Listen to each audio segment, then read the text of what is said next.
চলে গিয়েছিলাম Valentine day celebrate করার জন্য বাইরে একটু লাঞ্চ করতে। কিন্তু বাইরে লাঞ্চ করতে যেয়ে আমরা পেয়ে গেলাম ফাল্গুন ফেস্টিভ্যাল। জি হ্যাঁ, অ্যান্ড এই ফেস্টিভ্যালটা আমাদের জন্য একেবারে সারপ্রাইজিং ছিল, কারণ আমরা জানতাম না এরকম কোনো কিছু চলছে। তো ওখানে যেয়ে আমরা কি কি করলাম, কি কি দেখলাম সবটাই শেয়ার করব আপনাদের সাথে। অ্যান্ড এটা ছিল শেফস টেবিলে 15 তারিখ পর্যন্তই এই সামিটটা ছিল। 13, 14, 15 এই 3 দিন এই ফেস্টিভ্যালটা চলেছে। আসসালামু আলাইকুম and hello all the viewers, কেমন আছেন আপনারা সবাই? সবাইকে স্বাগত জানাচ্ছি আমার নতুন আরও একটি ভিডিওতে। অ্যান্ড এই ভিডিওতে আমি আজকে দেখাবো আমরা ভ্যালেন্টাইন ডেতে একটুখানি বাইরে খাওয়া দাওয়া করার জন্য গিয়েছিলাম, যেহেতু ছুটি পেয়েছি, শুক্রবার ছিল এই জন্য।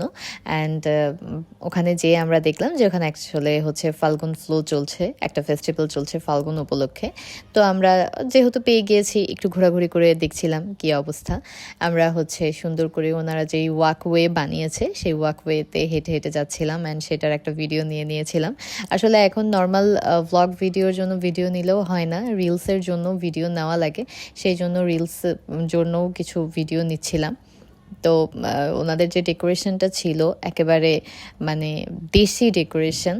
আমি প্রথমে ভেবেছিলাম হয়তোবা এই কাগজ দিয়ে, এই পেপার দিয়ে এবং লাইটস দিয়েই ডেকোরেশন, আর ভিতরে ঢুকে আমার তো একেবারে চক্ষু চড়ক গাছ যে এত সুন্দর করে ওনারা ডেকোরেশন করেছিল। ওনাদের টোটাল হচ্ছে ছবি তোলার জন্য ফটো বুথ বানিয়েছিল 4 থেকে 5টা, এবং মেইন স্টেজ ছিল একটা, আর ছোট আরেকটা স্টেজ ছিল।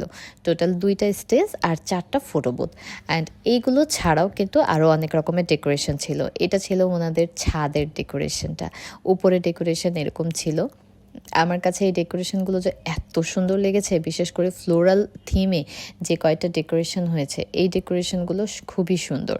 এবং আমি ভেবেছিলাম যে এটা এখানে কি তেমন একটা লোকজন হয়তো বা আসবে না।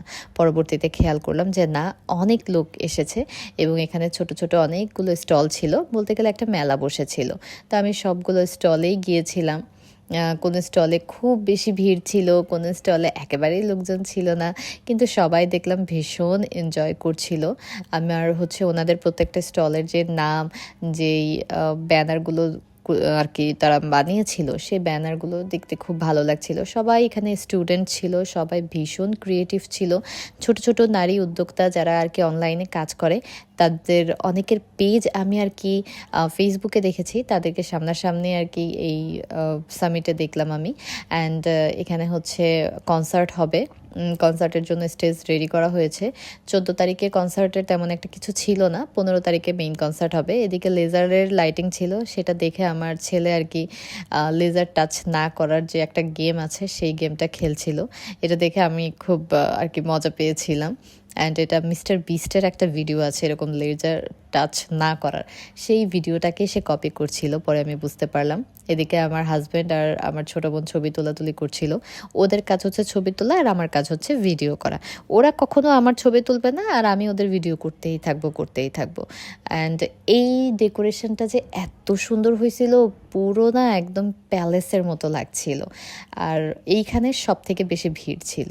এদিকে হচ্ছে আপুরা আর কি ড্রেসেস নিয়ে আসছিল। এখানে অনেক বড় বড় শোরুমের পক্ষ থেকেও আর কি স্টল দেওয়া হয়েছে। এটা হচ্ছে ফুলের একটা স্টল।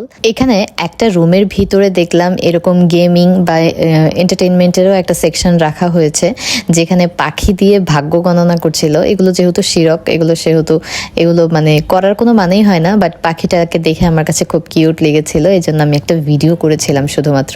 অ্যান্ড তারপর ওখান থেকে আমরা বের হয়ে চলে এসেছিলাম, যেহেতু উপরে যেতে হবে। অ্যান্ড যাওয়ার আগেও আমি কিছু ভিডিওস নিয়ে নিচ্ছিলাম, কারণ জায়গাটা আসলে এত বেশি হ্যাপনিং ছিল, আর মানুষ এত এনজয় করছিল। সবাই শাড়ি পরে এসেছিল, পাঞ্জাবি পরে এসেছিল, সবাই কালচারাল ড্রেসে ছিল। অ্যান্ড সবাই আর কি ডেকোরেশনটাকে এনজয় করছিল। সবাই জানার চেষ্টা করছিল যে কনসার্ট কখন শুরু হবে বা গান কখন শুরু হবে। এখানে আবার কিছুক্ষণ পরে দেখলাম যে লাইটগুলো অনেক বেশি বাড়িয়ে দিয়েছে। আমি এই লাইটে একটুখানি হাঁটাহাঁটি করছিলাম। এই একটা ভিডিওই আমার ছোটো বোন আমাকে করে দিয়েছে। ট্রাস্ট মি, আমার আর কোনো ভিডিও নাই। তারপর আমরা একটু খাওয়া দাওয়া করে, একটু খেলি করে বাসায় চলে এসেছিলাম।